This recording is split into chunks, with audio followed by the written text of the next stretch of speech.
And to get started this morning, I'm going to introduce our first speaker. We have two wonderful speakers today, but I'm going to introduce Brittany. She's the co-founder and program director of Plant Futures, a nonprofit dedicated to accelerating the transition to plant-centered food systems through curriculum, community, and career development.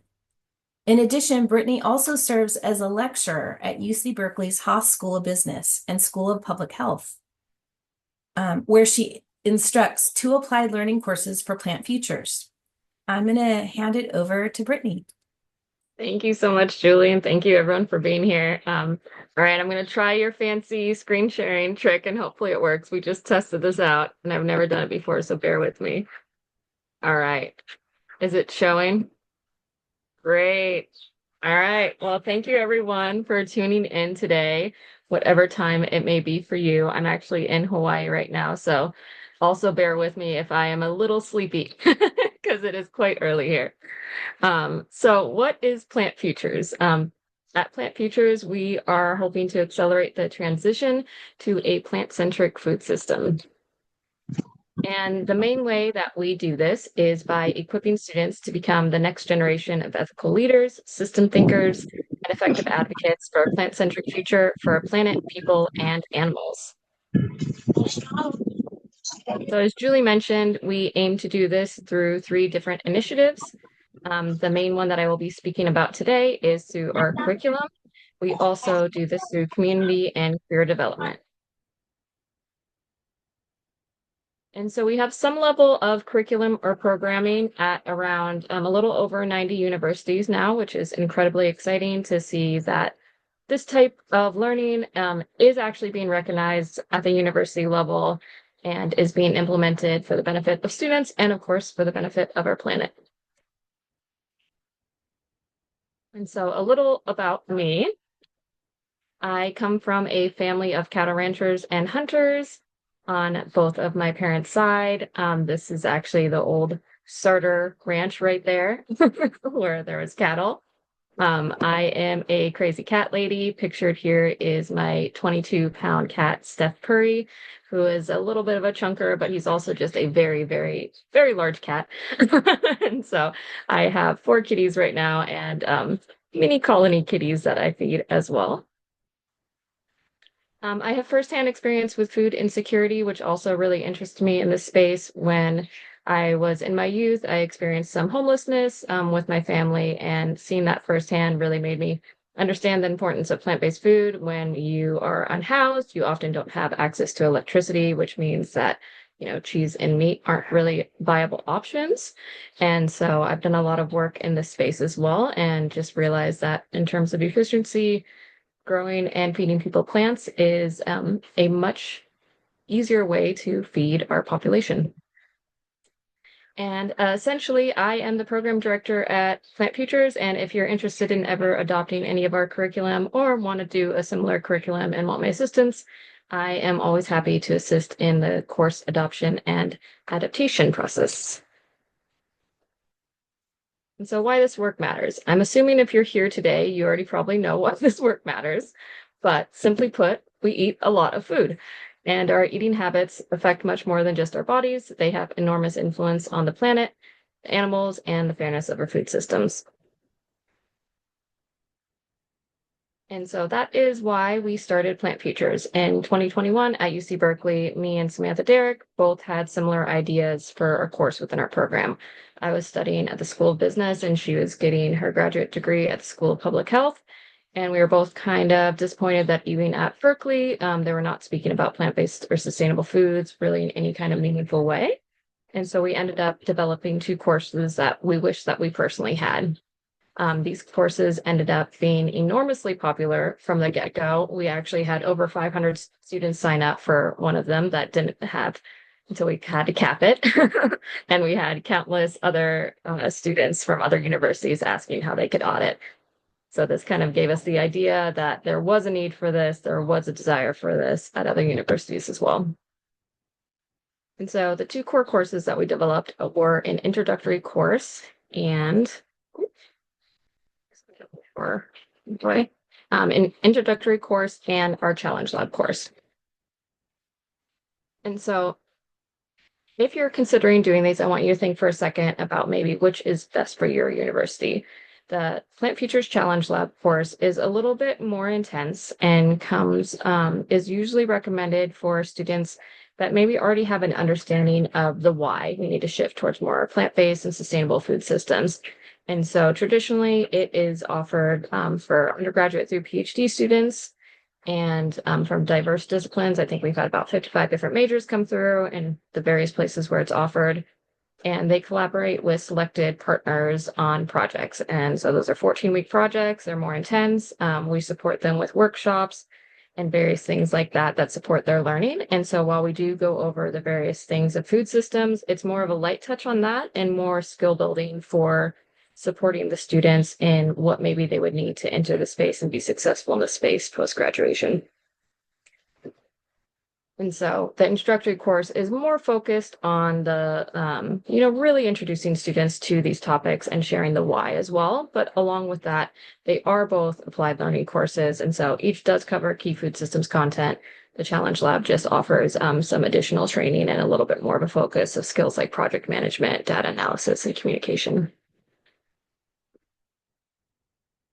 And so why is it important to combine education with applied learning? Also, simply put, it is a depressing topic. It is a heavy topic. It is not necessarily the most fun and joyous topic to learn about the various things and how our food system affects people and animals and our planet. And so it's easy to get overwhelmed or feel a little hopeless or maybe not comprehend the material as much if you were just being fed it in a lecture style. And so actively taking action is really vital in both comprehension and hope for the students. And so as part of these two courses, we've developed key modules. And so the 9 are our following key modules that we've developed content with that we are happy to share, whichever one makes sense for you. We do find that having this particular mix is a really good overview of food systems.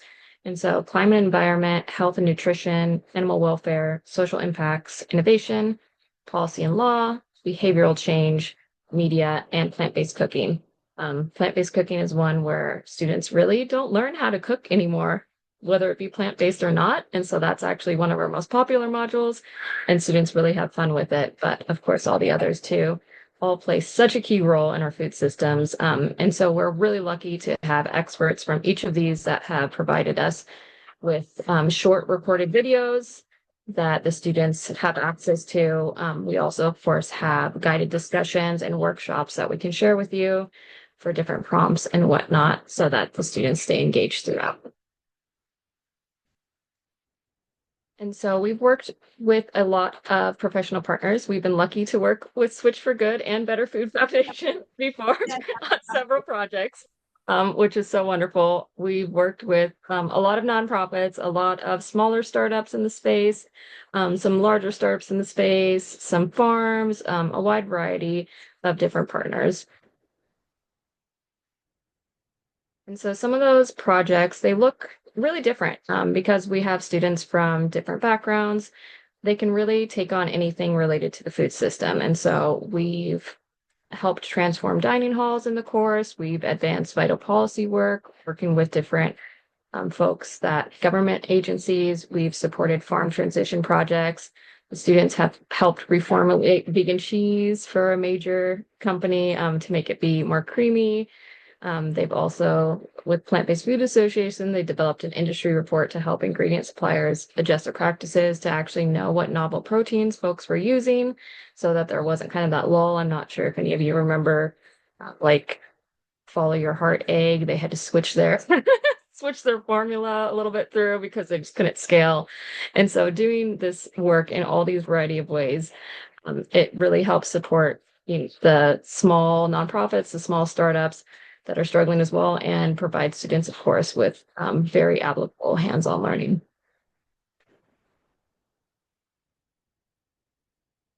And so some testimonials from our partners really just highlight how useful the course is. I'm sure a lot of you all have probably worked with an intern before in your personal life, and sometimes it's a little overwhelming on top of your full-time role to do that, but you do enjoy the process of giving back and mentoring that student.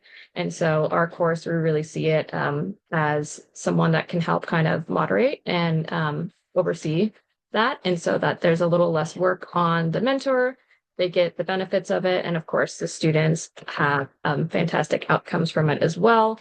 Many of them go on to get roles with that company specifically or in the space.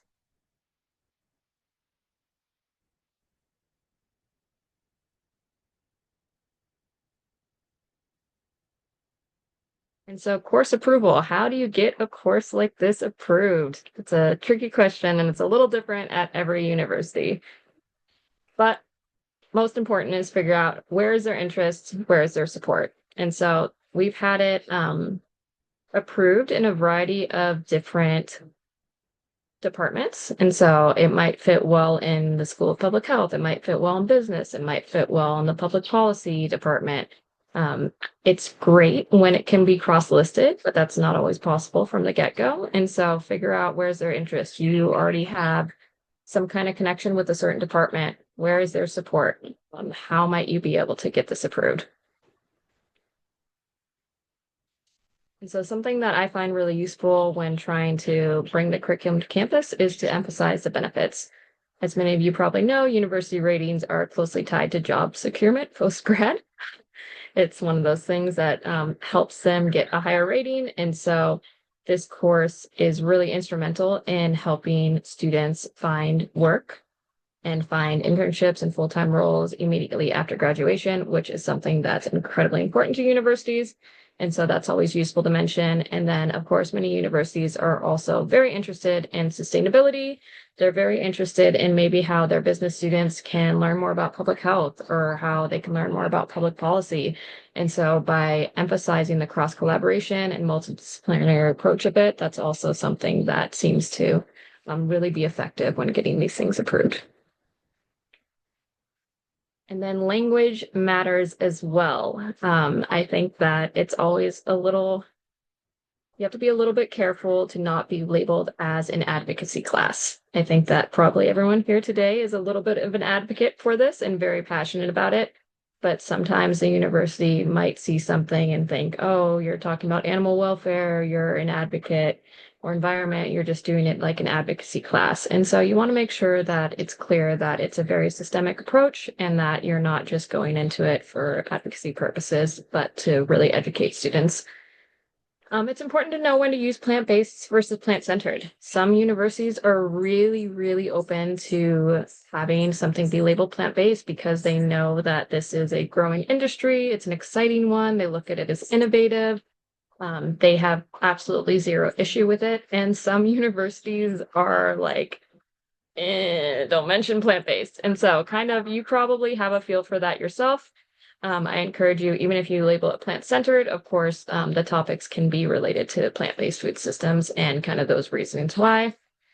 Personally, I've found that in order to also gain student interest, when we say plant-centered, I think some students might just think of it like we're talking about carrots. And so I like to use plant-based and sustainable food systems in my languaging. And that normally makes it so that it's a little less scary. It's not just saying plant-based, but is also clear that we are going to be talking about plant-based solutions, including some of the maybe alternatives out there and various things like that. And so what's the larger impact of having this type of curriculum? We have already seen in our 4 years of running this program that so many of our students go on decision makers at various institutions, government agencies, and companies. So by educating students on this, they're able to go take these learnings and they feel empowered to actually make effective changes out there in the real world. One example is UC Berkeley did not really have any kind of goal of switching to plant-based. One of the students ended up taking our class and they are now the director there, and they basically immediately made the commitment to switch to 50% plant-based entrees, something where we had been trying to work with UC Berkeley for a while to get something like that. And so we've also seen students go on into very key roles in government agencies and companies as well. And so you really can see the impact of your work when you implement these types of courses. And so how can Plant Futures help you if you're interested in implementing any of these courses? So of course, we have access to developed modules, course content that we're super happy to share, whether you have a full Plant Futures course or not. We can also support with the approval and adaption process. And so maybe if you're specifically trying to do it in the School of Public Health and the other modules aren't maybe as relevant to you, or you think that that will kind of hinder the approval, we're happy to kind of work with you to reformulate maybe what the syllabus looks like specifically so that we can help get it approved. We can also help with university grant applications if you're working on one to maybe get some funding for the faculty for the first round of this course. Super happy to help with that. And then connection to guest speakers, professional organizations, of course, as well. So I haven't kept an eye on the chat, so I know we have a Q&A after this. But if you'd like to connect with me, you can reach me at Brittany Sartor at berkeley.edu or just Brittany at plantfuturesinitiative.org. Here's our website. Of course, if you'd like to subscribe to our newsletter or check out any of our socials, you're more than welcome to. I am always happy to chat. And I will pass it on to Lucy, our wonderful mentor from our course. So Lucy is a campus education manager at Switch for Good, where she runs the Campus Action Now program, which empowers students to drive change through service learning and internships. Thank you, Brittany. I will share my screen now using the fancy trick. Okay, let's hope this works. Yes. Okay, wonderful. Thank you. Okay, hello everyone. Thank you so much for being here today. I will be talking about how service learning can be a powerful tool for elevating students' learning about various topics in food systems and food systems change. Students can simultaneously engage with real-life challenges while learning classroom material as they normally would in any other course. The course knowledge they learn is then immediately applied to real-life problems and framed as a tool for change making that empowers them to find solutions to environmental, public health, food justice issues during their academic career. So I'll give a brief overview of what service learning is, and then go into how we use it at Switch for Good, and I'll give a few examples of current service projects going on right now to kind of provide some more specifics. So, okay, how do I flip this slide? Beautiful. We, at Switch for Good, are an evidence-based nonprofit. We work to help people transition away from a diet that includes specifically dairy, using education and empowerment. We have four main pillars. So we encourage people to move away from dairy for their health and their athletic performance, for planetary health, including climate change, biodiversity loss, etc., for animals and animal welfare, and to make sure that all people can have access to healthy, plant-based, nutritious foods. So we run multiple programs to, get to our objectives, including our Campus Action Now program, which incorporates this pedagogy teaching philosophy, which is service learning. So service learning can vary from program and course to course, but there's normally three main components that you can kind of use to recognize it when you see it. The first is students in a classroom with a teacher or a professor. This can work on multiple levels of education. We work with high schoolers and undergrads, and then a few grad students sometimes, which is always fun. And they'll learn from an educator, they'll do exams, they'll do projects. It's a regular course where they're learning the main knowledge of their subject area. Secondly, the professor or teacher will partner with one or multiple external organizations to host students to complete service projects. So students focus on learning from the organization and the population served by that organization and applying their classroom learning to their work, and vice versa, where they bring in what they learn from the work they're doing into the classroom, which enriches everybody, all students' education. The project is usually oriented towards a real need that the organization has or the population has. It's never supposed to be busy work. The work that the students do is integrated into the organization's work in a really tangible, mission-driven way, which is very empowering for the students when they can really feel the impact of their work. And then finally, there's a reflection component where the students, either through writing or discussions or just personal self-reflection, will think about the impact of their work as an individual, the ways in which community and systemic issues can be addressed, the challenges inherent in that, and then how they're going to bring what they've learned in the classroom and their service into their future. So into the future of their academic career, into future jobs in a career, and just how to be a part of a community, how to enact your civic responsibility. So service learning we chose because we think it's a pretty powerful way of educating people. It kind of stands apart. There's a few ways in which it stands apart. Firstly, the students are required to take action on these issues immediately. There is no waiting until you understand it better to get working on it. It's as you're learning about these issues in an abstract way, you're also learning about them in a really practical way from people who you can immediately help, which when we think about climate change and other issues that are pressing and the youth are definitely feeling, this can be even more empowering. It also centers local communities with real life problems. So students are learning skills like active listening and nuance and systemic inequities and how to speak about them and try and find solutions to them. And then thirdly, the projects are student driven. So in those early investigation stages, as we call them, the terminology varies, but we call it an investigation stage where they're learning from the organization, the population, they're having conversations, maybe doing surveys, interviews, etc. They're also figuring out what the exact deliverables of their project are going to be in response to what they're learning. So a lot of the times the educators and coordinators will have kind of an idea of what the project will look like and a goal, but the students are the ones who really nail down what would be the most appropriate strategy and the most appropriate details. And that really teaches them how to take ownership over their projects so that in the future they can take on independent projects. And it's just all around a great way of teaching those leadership skills.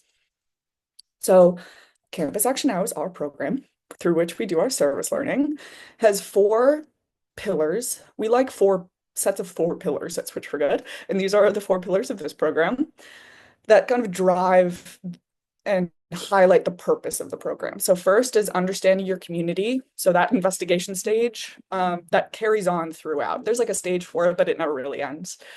Civic responsibility. So like I said earlier, learning how to listen to your neighbors and the people who live around you and understand that problems in service can be kind of messy and complicated, but that doesn't mean that it can't be done. Adherence to the truth. So we are an evidence-based organization, and we try and work in all we do against dis and misinformation and greenwashing and humane washing, and we try and teach those values to the students as they're doing their projects. And then lastly, we want to elevate the students' education. We don't want this just to be an opportunity for us to get work done or a population to be helped. We also want the students to be leaving understanding the impact they've had and what they've learned. So these are a few of the projects we're hosting right now, super vaguely written because each program has different needs and different requirements. So we work with all the educators and the students to kind of narrow it down and find how it's going to work for them the best. They can all be adapted to fit multiple disciplines, kind of like what Brittany was saying. We can have students from any background come into these, so they work really well with business classes and environmental studies classes and public health, etc. And I will now share a few of these projects in action. So first is Paige.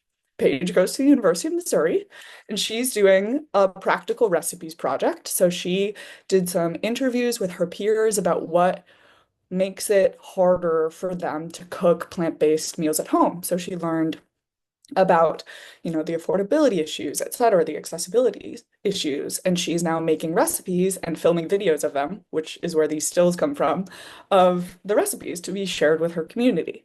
So her course is a sustainability and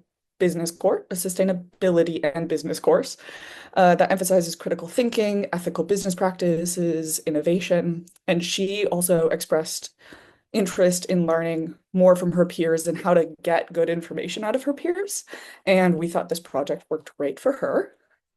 Next, we have some of Brittany's students who are currently in a Plant Futures course at the University of California. This team consists of Toby, Zach, Nathaniel, and Rowan. This picture has a few of them in it a few of these students came out to the LA Marathon Expo to table with Switch for Good, which was really fun. And they're working on a strategy to accommodate some new state level and maybe federal level restrictive laws that restrict the usage of terms like milk and cheese and butter on plant-based packaging for plant-based food products. And so they've done some research into what these laws look like, what the implications are, and they're coming up with a path forward for brands to push forward and continue to be a successful, profitable business despite these laws. And lastly, I will talk about a team of high schoolers, actually, which I feel like the high schoolers have been not as represented in this presentation, but they're doing great work too. And this is a team from Cedar Falls High School in Iowa, and their program through which they do this is called the Center for Advanced Professional Studies. And the team is Peyton, Alex, Isaac, and Foster. And they're doing a different iteration of the Practical Recipes project, where they're developing recipes that they're bringing to their school cafeteria to hopefully be brought into the lunchroom. So they did a really big student survey with over 100 responses. They're working with a dairy-free bakery in their town to learn about dairy-free cooking and baking. And they're going to now speak with their cafeteria staff to learn what the school needs in order to make this happen. So those are a few examples that hopefully highlight how we can learn from the professors and educators, from the students, and from our own needs to put together these projects that are responsive and dynamic and good. And so thank you very much. If you are an educator who wants us to be a partner, please let me know. Would love to do that. If you're a sustainability or nonprofit professional who wants to learn more about how you could bring service projects into your work, also let me know. There's my email. That's the web page that we host, and all social media, we are Switch for Good. So I will pass it back to Julie. Thank you. Okay, Wonderful. Thank you so much, Brittany and Lucy. That was so informative. I have to say, it's so much fun at Better Food Foundation to partner with your two organizations on food systems service learning. I've been a teacher for the past 16 years at Otis College of Art and Design in service learning, and I've seen firsthand how inspiring and powerful these courses can be. And I also like to say one of the top reasons I think that these type of courses work, it's amazing for combating climate anxiety, not just for the student, but also the faculty. I get so much enjoyment out of teaching these courses, and it's just so empowering for the community that we work with, the school, because most of our service learning affects the school as well. So just such a great way to make us get active and really in the fight against climate anxiety.